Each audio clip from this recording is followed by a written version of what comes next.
Euskadi Irratia. Euskadi Irratian Faktoria.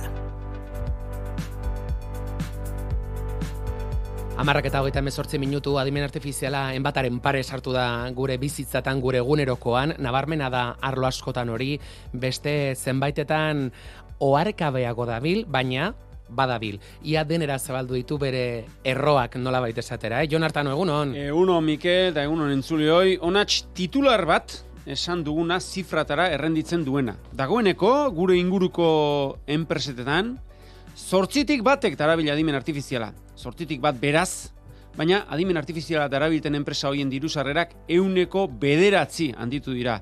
Eta zifrak eta 100koak gorantz doaz. Eta, baimena ematen baldin badidazue, errimatuta jarriko dut, gaurko elkarrizketarako puntua. Beinola Bazterrok astoratu zituen beste asmakizun bati, kantatu zion poetarena moldatuz barkatuko aldit, Latze Zarren jaiotako bertsolari handiak. Barkatuko ez dizua. Garai batian ez genekien, horrelakorik bazala, adimen artifiziala da bilgizakiliona bezala. Gauz hoiekiko jakindurigia, nola degun guk azala, aditu bat gonbidatu dugu arren argitu gaitzala. Gorka Garzia Landa, Euskadiko adimen artifizialaren zentroko baikeko estrategia ekimenaren arduraduna. Kaixo, egunon. Kaixo, egunon, zer moduz? Zer ditu, eman dizugun ongi etorria? Oso jatorra. Garai baten ez genekien horrelako hori bazala, baina adimen artifiziala hor dabil gizakiona bezala entzun duzu, Bai, hala da. Zuk gogoan duzu adimen artifiziala entzun zenuen lehen aldia, zeure bizitzan? Momentu honetan ez du gogoratzen, baina seguruenik entzun baino enel erabiliko nuela, mobilean edo, ez dakit. Aurkeztu berri duzu, baikekok, Euskal Autonomia Erkidegoan adimen artifizialaren egoerari buruzko diagnostikoa. Ia, diagnostiko hori hartu eta erradiografia bat egingo altzen duke Gorka. Zer da aurkitu duzuenaz aurrena nabarmendu beharrekoa? Bai, noski, diagnostiko hau Euskal Adimen Artifizialaren zentroaren 2024-2026ko plan estrategikoarekin zerikusia dauka. Hau nolabait da Euskadin adimen artifiziala modu arduratsuan garatzen eta aplikatzen jarraitzeko ibilbide horria, ez? Honek 3 bloke dauzka, lehenengoan izango litzateke non gaude, zein da adimen artifizialaren egoera gaur egune Euskadin, bigarrena zer izan nahi dugu, ez? Nola, zein izango da gure etorkizuna ekonomikoa, soziala Euskadin adimen artifiziala bultzatuta, eta 3. Nola egingo dugu, ez? Ekosistema osoak parte hartu beharko lukeen ekintza plana edo. Diagnostiko hau lehenengo blokeari ematen dio erantzuna, ez? Non gaude. Funtsezko tresna da Euskadiko adimen artifizialaren egungo egoera ulertzeko, eta aurrean ditugun aukerak eta erronkak identifikatzeko. Adimen artifizialak abiadura ikaragarri hartu du, eta begibistakoa da egunetik egunera kasik eta orduz ordu abiadura hori areagotu egin dela. Baduzu sentsazioa, ziztu bizian doan errealidade baten atzetik goazela? Akaso erritmo horri eusten jakin gabe? Behar bada. Gure partetik azkenean uste du garrantzitsuena dela eragilentzat eta enpresentzat eman beharreko pausoak argi izatea, ez? Adibidez, enpresetan uste dugu garrantzituena lehenik eta behin, ez dela adimen artifiziala egitearren, baizik eta lehenengo adimen artifizialaren bitartez konpondu nahi dugun negozio erronka ondo definitzea. Gomendagarria izaten da kontzeptu proba batekin hastea, ingurune mugatu batean, gero, zehaztu beharko liratezke negozio metrikak, ez? Hau da, adimen artifiziala aplikatzen dugunean jakiteko arrakastatsua izaten ari den edo ez. Gero, behar dituan datuak ditut, hauek garrantzitsuak dira konpondu nahi dudan erronkarako, talentua eta azkenik teknologiaren ezagutza. Bai, esan diguzu, ikusi beharko litzatekeela adimen artifiziala arrakastatsua den edo ez, baina elkarrizketaren atarikoan aipatu ditugun datuak zuek baikek egindako ikerketakoak dira, eta hoiei begiratuta badirudi baietz, ezta? Esan dugu, adimen artifiziala erabiltzen duten enpresen dirusarrerak hazi egin direla, beraz, hoiei balio die. Bai, azkenean ikusi dugu lehiakortasunean inpaktu oso nabaria izan duela, diagnostikoan ikusten dugu enpresen 12,2ak erabiltzen dituztela adimen artifizialeko sistemak, erakunde publikoetan adibidez 16an, eta, bueno, zuek esan bezala, enpresak aitortu digute gure diru sarrerak edo fakturazioa, batez beste 9% igo dela. Beraz, alor publikoan aurretik doaz honetan? Antza denez, datuen arabera, adopzioa edo erakunde publikoetan, edatuagoa dago, lau puntu gorago. Eta pribatori dagokienez, zein sektoretan, zein enpresa tipotan dago edatuen adimen artifiziala? Ez dakite alor batean aurretik ote doa zen, eta guk ulertzeko, entzuleak ulertzeko, pixka bat hain abstraktua izan ez dadin, adibide praktikorik jarri aldi ezagukezu, zertarako aplikatu dezaken konpainia batek? Ikusi dugunaren arabera, berez badaude 3 sektore oso aurreratuak daudenak. Asko nabarmentzen da, hauetan adimen artifizialen esarpen maila. Hauek izango lirateke jarduera profesional zientifiko eta teknikoak, informazio eta komunikazioak eta manufaktura industria. Hala eta guztiz ere ikusi dugu 15 sektoretan baino gehiagotan aplikatzen ari dela, eta teknologiaren zeharkakotasunaz ere hitz egiten digu. Eta gure enpresa sarea oso nabarmena denez industria, adibide batzuk jarriko ditut edo aipatu alditut honen inguruan, adibidez, ekoizpenaren optimizaziorako, adibidez, machine learning edo deep learning sistemen bidez, enpresa batzuk produktuen eskaria aurrekus dezakete, eta ekoizpena denbora errealean doitu, orduan horren hondakinak murrizten ditu, baliabideen erabila optimizatzen du, eraginkortasuna hobetzen du, eta kostuak murrizten ditu. Eta halako beste hainbat adibide piezen kalitatean, bezeroen arretarako laguntzaile virtualetan, eta bar. Hain da, zabala, esaten zuenagatik, sumatzen dugu ia denean aplikatu daitekeela. Baiki buruz zerbait aipatu beharko genuke, entzule batzuentzat behintzat ez ezaguna izango dela, pentsatzen dugu, Euskadiko adimen artifizialaren zentroa da baik. Noiz eta zertarako sortu da baik? Baik Basque Artificial Intelligence Center erakunde publiko-pribatua da, 2021an sortu zana, eta bere misioa euskal lehiakortasuna handitzea da, adimen artifizialaren garapen eta esarpenaren ondorioz, hau modu etiko, kolaboratibo eta subiranoan bizkortuz, ez? Eta gure baitan, abiadura eta heldutasun maila ezberdineko erakundeak dauzkagu adimen artifizialean, adibidez, erakunde bazkideak heldutasun maila eta atrakzioa ahalmen handia daukate, eta beren ezagutzak eta esperientziak bideratzen ditu beste ekosistemako eragileak, eta hauek konsolidazio fase batean daude, ez? Baina beste bat aldetik, badauzkagu adopzioaren lehen fasetan dauden eragileak, eta hauek heldutasun maila hobetzea bilatzen dute, eta murgiltze fase batean daudela esan genezak, eta bestetik publiko orokorra, ez? Gizartuen duen eragina eta hainbat sektoretan adimen artifiziala duen potentzialaren berri izan nahi dute, ez? Edo gehiago jakin nahi dute. Eta txat guztientzat, baliabideak eta ekintzak, laguntzak, tresnak prestatzen ditugu. Ez ema lagun ari zarete, baiken lanean, gutxi gora bera? 7 gara momentu honetan. Eta, esan dugunez, Euskadiko egoeraren analisia egin duzue, inguratzen gaituzten herrialdeekiko nola gaude? Esan bezala diagnostikoan ikusi genuen, enpresetan 12,2ak erabiltzen dutela adimen artifiziala, duela pare bat aste Estatistika Instituto Nazionalak argitaratu zituen datuak oso parekoak izan ziren, beraiek 12,7 aitortu zuten.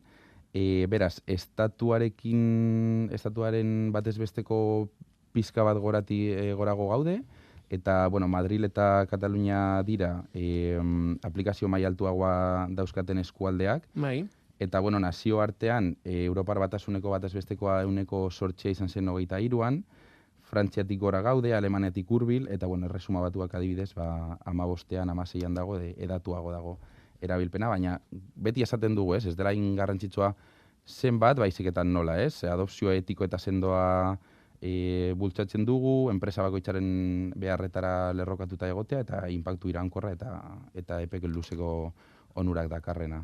Etika hitza hainbatetan aipatu duzu, Gorka, zenbateraino txertatzen da, irizpide etikoa nazioartean behintzat, adimen artifiziala garatzerako orduan? Bueno, gure kasuan argitaratuta daukagu kode etiko bat, Bai. eta honetan adimen artifizialaren garapenean eta esarpenean zein pauso edo portaera jarraitu beharko lirateken zehazten dugu, eta gure erakunde bazkide guztiak bat datoz honekin. Bai. Orduan, gure partetik etikaren arloan hori ari gara lantzen. Behin baina gehiagotan izan ditugu, pentsatuko duzunez, adimen artifizialean ari diren ikerlariak, euskaldunak, baita startupetan eta, enpresa gintzan ari direnak. Eta bigarren alor horretako zenbaitek esan izan digu, gisa honetako teknologietan aurrerapenak errazago egiten dituztela estatu batuetan, edo Asian adibidez, gure inguruan baino. Europar batasunak darabiltzan politikei egotzi izan diete nolabait galga hori, nolabait zuhurtziak ez dakit etikarekin zerikusia duen, baina zuhurtzia horrek atzean geratzera edo garamatzala iradokiz, edo esanaz. Ez dakit ze iruditzen zaizun zuri, Bueno, egia da Europako araudi berri honek ikuspegi zuhurra izan dezakela sendotasunaren etika eta legezkotasunaren ardatzekin lerrokatuta dagoelako. Azkenean dator arriskuak minimizatzera eta pertsonen oinarrizko eskubideak babestera. Eta baiken partetik bat gatoz, garapen eta esarpen hauek modu arduratsu eta sendoan egitean, ez? Baina, ulertzen ditugu enpresa sektore eta startup batzuk izan ditzaketen kezka, zuhurtzia honek, berrikuntza askartasuna mugatzeko izan ditzaken arriskuen inguruan, ez? Egia da araudiak salbuespenak dituen ikerketa eta garapen helburu zientifikoko hutsezko adimen artifizialeko sistemetan, baita ikerketa eta garapeneko jardueretan adimen artifizialeko sistema probetarako hauek merkatuan sartu baino lehen. Eta nik egingo nuken gogoeta da, puntuazio sozialeko adimen artifizialeko sistemak saiestu nahi ditugu osasuna, enplegua, gizarte zerbitzuak eskuratzerako orduan, edo gizakien portaera manipulatzen duten adimen artifizialeko sistemak saiestu nahi ditugu, eta arrisku handikoak dokumentazio teknikoa gertakari arriskutsuen aurrean protokolak izan ditzaten nahi dugu, bai. Eta araudiak honekin horretarako ere sartu da indarrean, ez? Gure partetik gida bat argitaratuko dugu hilabete honetan, eta honetan enpresei azaltzen diegu araudiaren inguruko edukia, zeintzuk diren haien bete beharrak eta zein pauso eman behar dituzten honekin lerrokatzeko, ez? Beraz, erraztu nahi dugu honekin araudiaren lerrokatzea, ez? Europako Parlamentuak martxoan onartu zuen adimen artifizialari buruzko Europako araua, azkar zaharkitzeko arriskurik aldu? Ikusi beharko dugu enpresek honekin lerrokatzeko zailtasunak zeintzuk diren, eta horren arabera ikusiko dugu baita ere beste herrialde batzuek ari direnak araudi honi begira, zein modutan aplikatzen dituzte, zein neurriraino, eta atzerrian edo nazioartean mugimenduak zeintzuk direnaren arabera, jakingo dugu, ez, denborarekin. Aukerak aipatuz hasi dugu, aukerak era errealitate bat, ezta?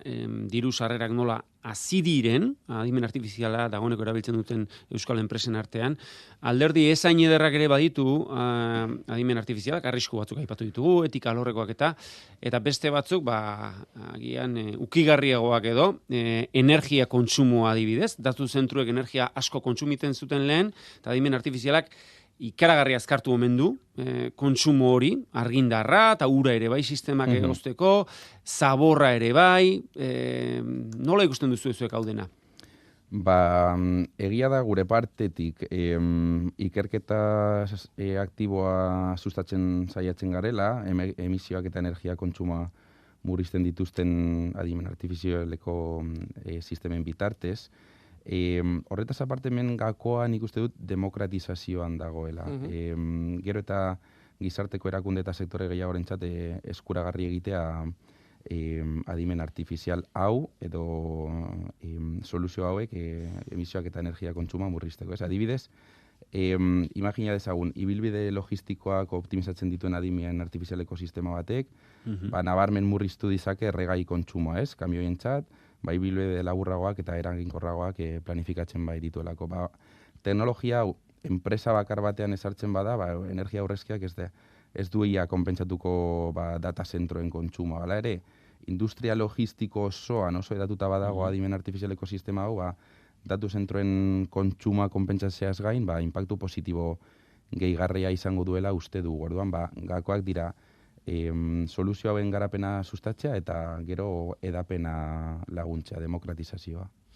Adimen artifiziala energia zornitzeko ereduen bila, aste bali magara munduan ikusiko dugu esate baterako Googleek erreaktore nuklearrak eta azpikontratatu dituela bere datu baseak eta energia zornitzeko. Lasterketa honetan ez aldago arriskua, beti-betikoek ere aurrea hartzeko eta munduko enpresaen handiek izateko lidergoa, enpresa txikiagoen kaltetan? Argi dago badaudela munduan herrialdeak non azpiegiturak eta prozesatzea ahalmena eta horrekin lotuta dauden tresnak eta baliabideak aurreratuagoa daudela, eta badaukagu nolabait dependentzia bat, baina horiek ere saiesteko ari gara lanean, ez? Badauzkagu Euskadin azpiegiturak dagoeneko, datu zentroak dauzkagu, konputazio azkarreko ordenagailuak, badago plan bat, 25ean konputazio kuantiko azpiegiturak aurrera eramateko. Orduan, momentu honetan identifikatuta daukagu zeintzuk izan daitezken hobekuntza tarteak edo eta horretan ari gara lanean. Eta gainerakoan zetra sartzen diozu etorkizunari? Nik ez dut erronkak ugariak direla, ez?